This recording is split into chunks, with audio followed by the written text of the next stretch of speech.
High school is the worst. All the drama, all the dances, all the demons? What? Demon slaying wasn't a regular occurrence at your alma mater? Well, clearly you've never been a protagonist in Atlus's popular JRPG franchise, Persona. As if the hurdles of high school weren't tall enough, with all the awkward social interactions, hard-ass teachers, and endless waves of assignments. Couple that with saving the world, no wonder the games have you going through a literal calendar year. This shit takes time. But don't set your alarm clock for class before I get to welcome you back to OSTs and Heartbreak, an audio quest.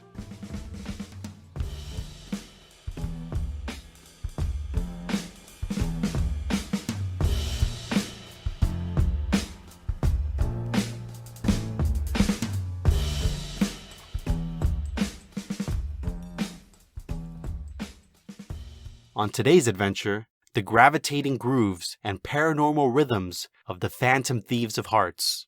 We're getting up close and personal with the music of Persona 5. Starting off as a spin-off of the popular Shin Megami Tensei franchise, an RPG originally based on a Japanese science fiction novel called Digital Devil Story Megami Tensei, Persona has gone on to spawn its own successful following since the 1996 release of Revelations Persona on the Sony PlayStation, the first game in the series. This game wasn't ported over to the West initially due to localization concerns, but it created a franchise that would eventually blow up in the West as well when 2006's Persona 3 for the PlayStation 2 was released. Persona 3 marked the moment when the series would really begin to take off globally. It introduced many of the popular JRPG elements that continue to be used in the series to this day, such as powering up your alter ego combatants or personas by engaging with other party members and characters in social activities known as social links. You see, in Persona games, you typically play as a regular, everyday high school student, trying to navigate life in modern-day suburban Japan, all the while unraveling chilling mysteries and diving into another world to engage in combat with the game's demons and dungeons. The games are packed with adult themes, tackled by mixed parties of adults and adolescents, and they tend to end with dramatic confrontations against omnipotent forces such as truth or fate. It's this mixing of the real and the surreal, the typical and the utterly abnormal, that gives Persona a very unique feel even among the crowded world of JRPGs. The ability to befriend and collect enemy personas may remind you of Pokemon. The turn-based and element-themed combat could be mistaken for Final Fantasy or Dragon Quest, but Persona stands wholly on its own laurels and innovations and has even spun significant spin-offs itself. The modern settings help to set Persona apart from other popular JRPGs that capitalize on high fantasy concepts and imagery, allowing for plot lines and story arcs that more closely align with the lives of the game's audience. This is all to say that in the crowded market of video games, hell, even in the more crowded realm of JRPGs, where originality can be very hard to come by, Persona games are a breath of fresh air, and their popularity is no joke. From fighting games such as Persona Arena to rhythm games that place the series' music front and center like Persona Dancing and its sequel, one thing is for certain, people can't get enough of Persona, which is frankly hilarious to me because Persona is sort of a spin-off of the Shin Megami Tensei series, which itself is a spin-off of the Megami Tensei series, which is itself a spin-off of a sci-fi novel. But there's another important influence that's hard to miss for fans of this spectral role-playing game, and that's the undeniable anime elements that underpin the series. From the slice-of-life storylines and side quests that span the core titles of the series, to the actual anime adaptations and beautifully rendered cutscenes in the later titles, anime plays a huge role in the Persona games. It isn't a stretch to say that playing Persona is sort of like playing an anime, as you find yourself intertwined with the protagonists, a band of unlikely heroes thrust into a quest. There are plenty of games, many of them other JRPGs, that have embraced this same fusion of anime and gaming. Some of the more obvious ones that come to mind are the popular titles by Bandai Namco, such as the Tales series or the Dot Hack franchise, But dig a little deeper and you'll find plenty of other incredible titles, such as Blue Dragon or the classic Chrono Trigger. Both featured artwork by the great Akira Toriyama, the creator of arguably the most popular anime of all time, Dragon Ball. But enough about the weebs, let's get into the nitty-gritty. Persona 5. Released in 2016, Persona 5 feels like another groundbreaking moment for this franchise, expanding its reach and influence even more. I had certainly heard of Persona before I purchased my copy sometime in 2017, but I wasn't alone in being welcomed into the series at that time. Within 3 weeks of its release in Japan, Persona 5 was already Atlus's best-selling game of all time in the country. Outside of Japan, Persona 5 was selling at a rate unheard of for a Persona title. It topped the PlayStation charts for the month of its release, and even led to higher annual revenue for Sega, Atlus's owner. As for the game itself, you play as a high school student in Japan, nameable by you, who is wrongfully charged with a crime and forced to relocate to Tokyo and live with one of his family's associates. As you attend your new high school and explore the game's environments, lifted right from actual areas in Japan, you eventually come to a moment when you and your friend cross over to another world. Upon rescuing the charming masked cat-like crusader Morgana and unearthing some disturbing revelations associated with a certain school gym teacher, the protagonist, codenamed Joker, and company agree to establish the Phantom Thieves of Hearts, and they make it their mission to rid the world of corrupt adults through a carefully scripted process of breaking into their psyches and rewiring their behavior. It's really hard to explain now that I think about it. But basically, they break into your heart and they change it up a bit. No biggie, no moral ethical dilemma here. And what's to say that you can't do this the other way? Turn the innocent into the corrupt. Now we're arriving at spoiler territory, and I really don't want to spoil too much. This is one of those games you just have to play all the way through, and maybe even back around and through again. In December of last year, Atlus announced that the game had sold over 3.2 million copies worldwide, and that does not include sales of the recently released Persona Royal, a sort of director's cut of the game with added features, characters, cutscenes, even a new level and playable protagonist, and yes, even new music. And about that music, the main series composer for Persona has been Shoji Meguro, although there have been many other contributors throughout the years, such as Atsushi Kitajo, Toshiki Konishi, Kenichi Tsuchiya, and Ryota Kozuka. Shoji Meguro was an avid jazz lover, musician, and composer before he began to compose music for video games.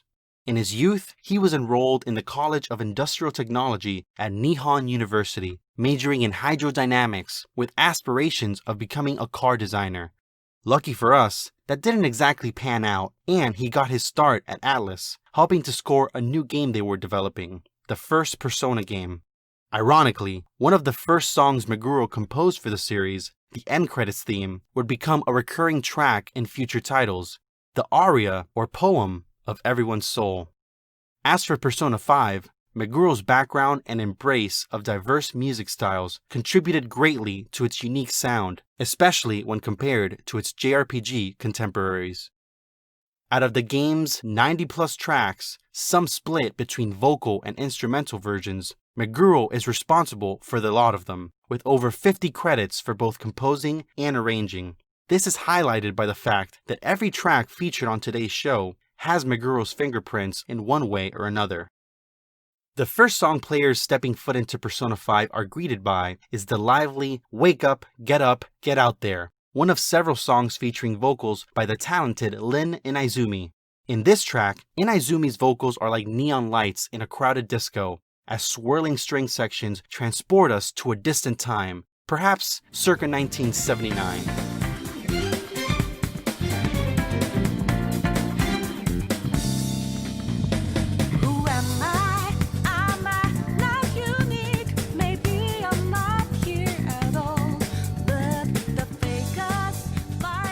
The collection of instruments single out into separate solos before playing in unison time and time again, from a rhythmic funk drum set line to a silky smooth backing bass line to the constant churning of the heavy organ-like keyboard.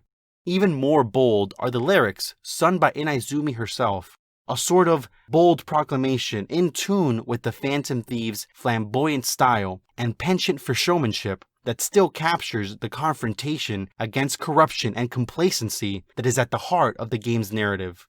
Just listen to these lyrics. Wake up, get out there.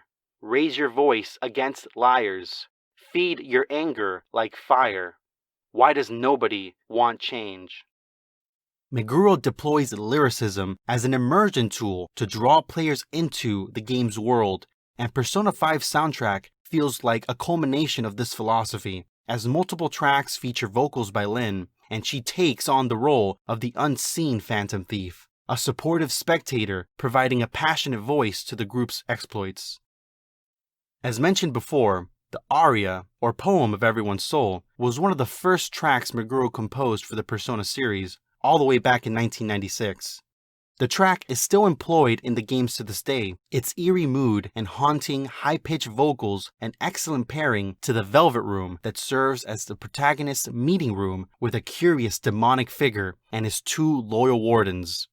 This figure, and his relationship to the main hero Joker, is a big deal in the game's story, so again, I won't spoil too much, but the room is meant to represent a prison of sorts, one that symbolizes our hero's confinement to the whims of fate.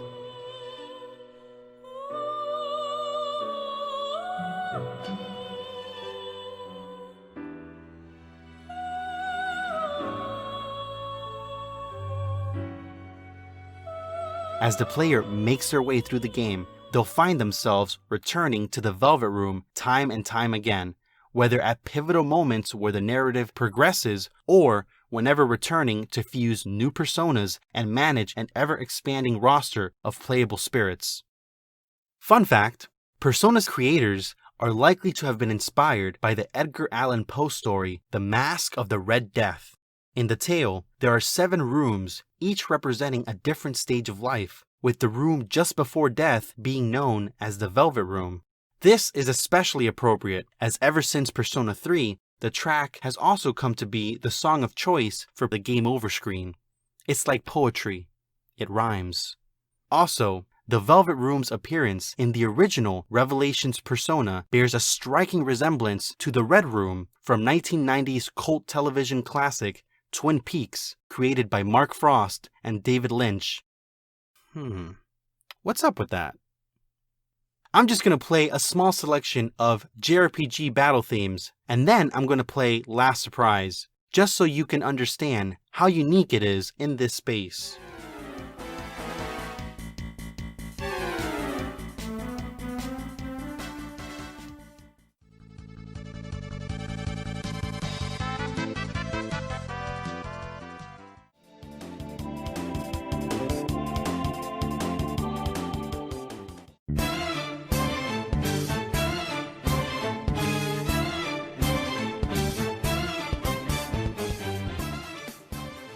If you want to see a more in-depth dissection of this track, I recommend checking out Alex Mukala's YouTube video doing just that. He's a renowned music producer whose works have been featured in trailer campaigns for popular movies like Avengers Endgame.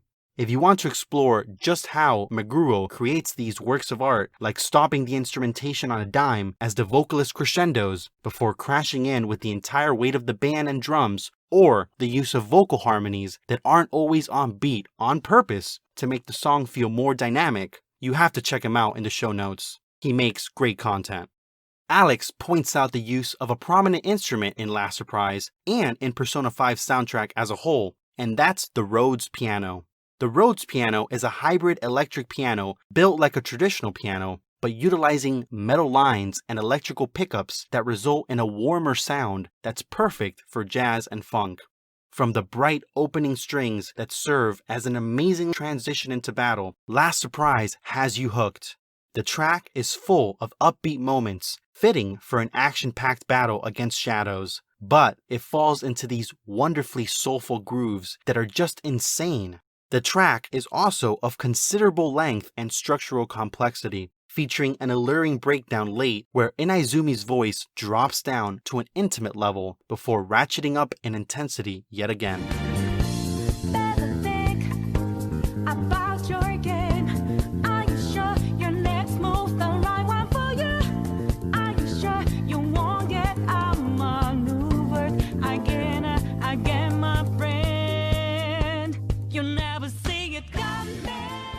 Again, the lyrics here serve as a vital connection to the game's plot, this time lamenting the futile efforts of whoever is stupid enough to get in the Phantom Thief's way. You try to run me through, hold on, think again, don't you know what you're starting? But you sure ain't got a clue how bad this will go, don't you know my art of war. The fact that the game's battle theme, a song that players will engage with time and time again as they hop through the game's countless confrontations, is this colorful, instrumentally diverse, and riveting. It all just further develops the game's acute focus on making the ordinary and everyday antagonistic forces that the Phantom Thieves rage against in stylish and flamboyant resistance. Another striking aspect of Persona 5's musical identity, even its victory fanfare, is downright funky. A proper reward for trouncing your opposition, with scratchy rock riffs permeating in the background, a steady hi-hat pattern with a 16th note feel, and an unchained Rhodes piano in full force.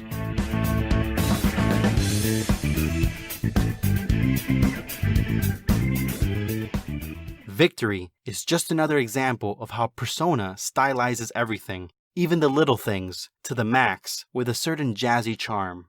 There were several instances where I would spend minutes looking in a trance at the hypnotic victory screen, deep in a vortex of gameplay, fascinated with the feverish flow of funk. Remember last episode when we talked about ambient music? The Persona series isn't one to do without songs that can sonically sum up a mood or a feeling into a carefully crafted composition.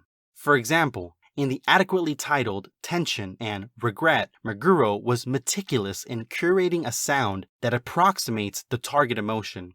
In Tension, a chattering shaker revolves around a chorus of strings, eventually being joined by more percussion to create a wild, almost jungle feel. The incessant striking of the drums, mixed with the alternating string sections that rise and fade, leads to the feeling of the listener being trapped in a tonal loop.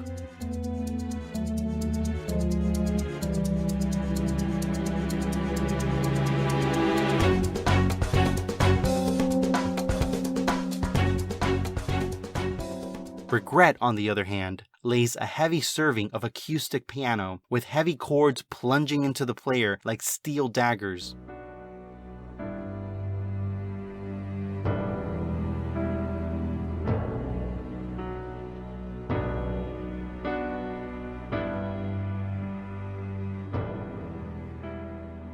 Persona 5 is a very adult title, as I mentioned before. I would hesitate to recommend it to someone who is not mature enough to appreciate its darker themes. The Phantom Thieves are literally locked in a struggle with the corruption of the heart, leading them down a path that inevitably confronts them with some seriously fucked up people. But not all of Persona 5's villains are sinister caricatures. Some are genuinely tortured souls, or victims themselves of another underlying injustice. When I listen to Regret, I'm reminded of why I, and so many others, can connect with the characters in these games so easily. It's because the challenges faced by them aren't unlike the ones faced by so many of us. They struggle to stand out, to find meaning in vast stretches of adolescence that are just peaks into much more vast stretches of adulthood. It is a touching track, and it's one of my favorites. My absolute favorite track, or tracks, if you want to be more appropriate, has to be Awakening Willpower.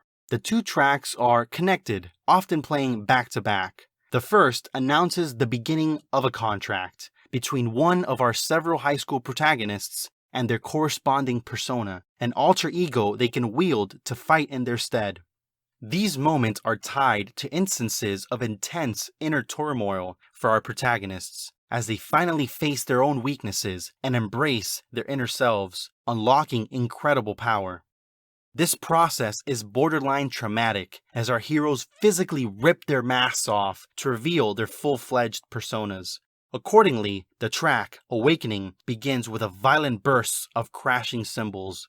These go hand in hand with strings that rage like wildfire, eventually settling into an incessant crescendo that continues for what feels like an entire page, or maybe two.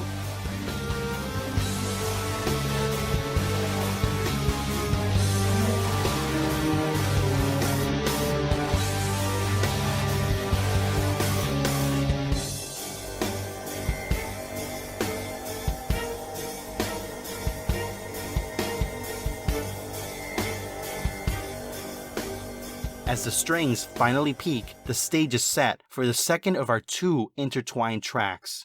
Willpower encapsulates the fierce determination each Phantom Thief fights with as they perform their heists of the heart. Here, the electric guitar gets cranked up to 11, with some segments featuring tight rock riffs and others boasting open power chords strong enough to wake up your parents a town away.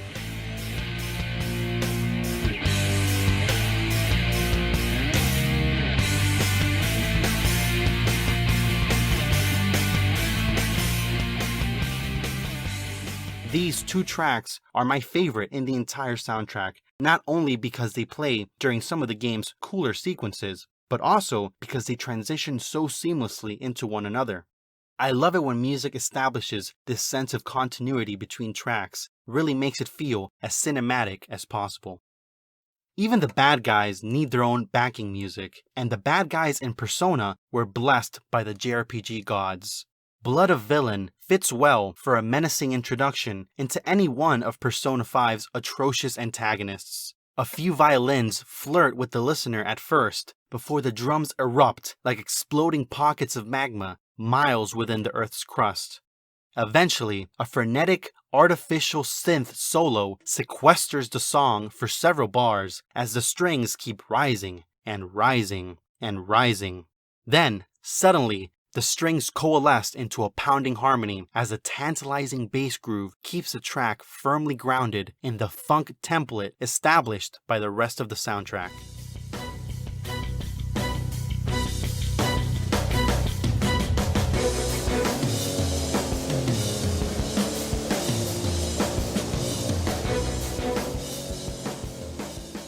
But Blood of Villain is merely the appetizer. The true tyrant main course is the track Blooming Villain that blasts through the game's many boss fights. Here, the drums become a destructive force that leave little in their wake, with the full expression of both closed and open hi-hat patterns, as well as a utilization of the ride cymbal. It's also another song that plays out in several intricate phases, with many darker moments marked by the heavily filtered Rhodes piano contrasting with lighter elements like the roar of the electric guitar. It really feels like the perfect metaphor for the epic fight the Phantom Thieves are waging against the forces of fate and their attempts to rid as many people as they can from the corruptions of the heart.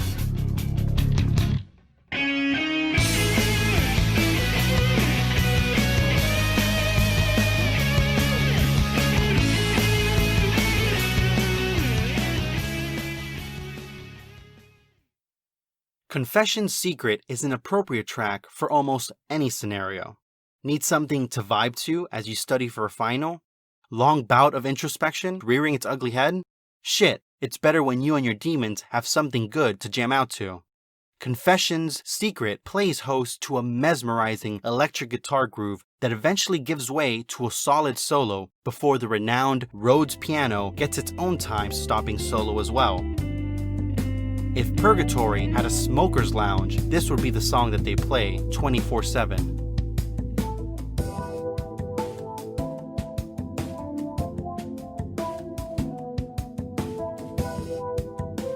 There's also an alternative piano arrangement by Toshiki Konishi that is extraordinary as well, and plays very well in the rain, like so much of Persona 5's soundtrack.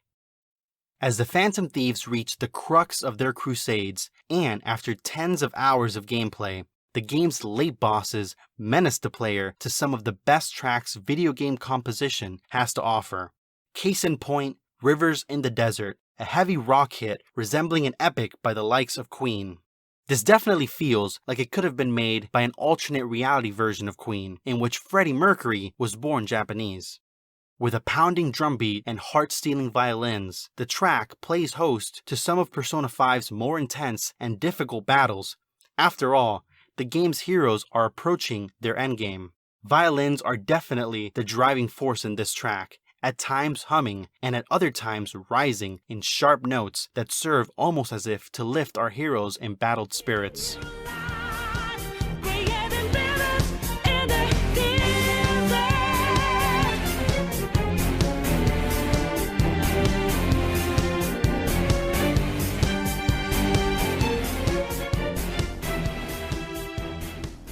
The strings are played with such intensity, it almost feels like they're going through their very own boss battle against some unknown instruments in the shadows.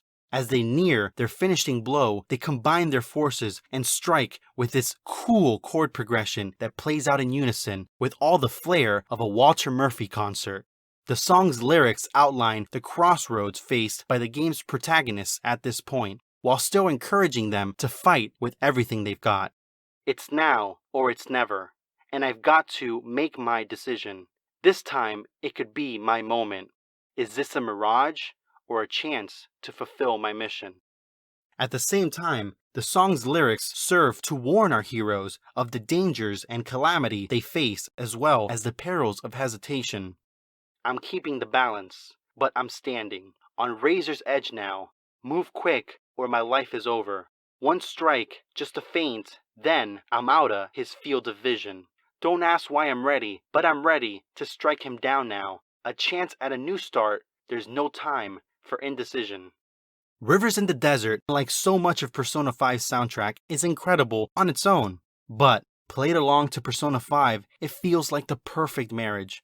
It's impossible to imagine the action in this game set to anything else because there's little else quite like the fine balance struck by Meguro in these pieces.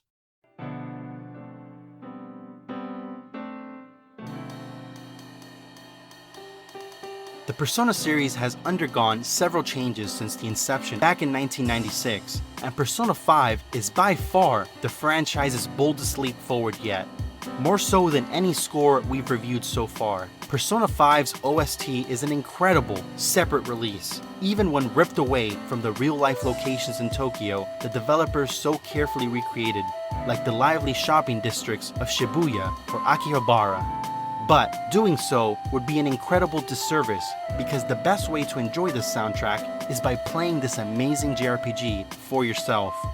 The songs blend bold and varied instrumentation with many one-of-a-kind vocal performances by Lin Inaizumi that gives the soundtrack the style and flair fitting of the Phantom Thieves.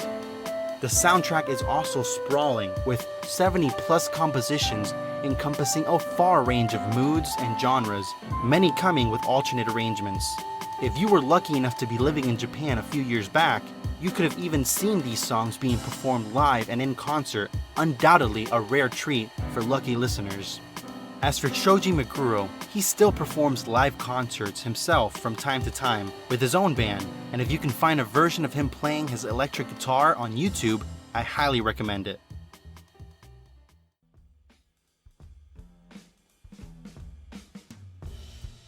Well, that wraps up another episode of OSTs and Heartbreak. We hope you've enjoyed this episode. I definitely have enjoyed putting it together for you all.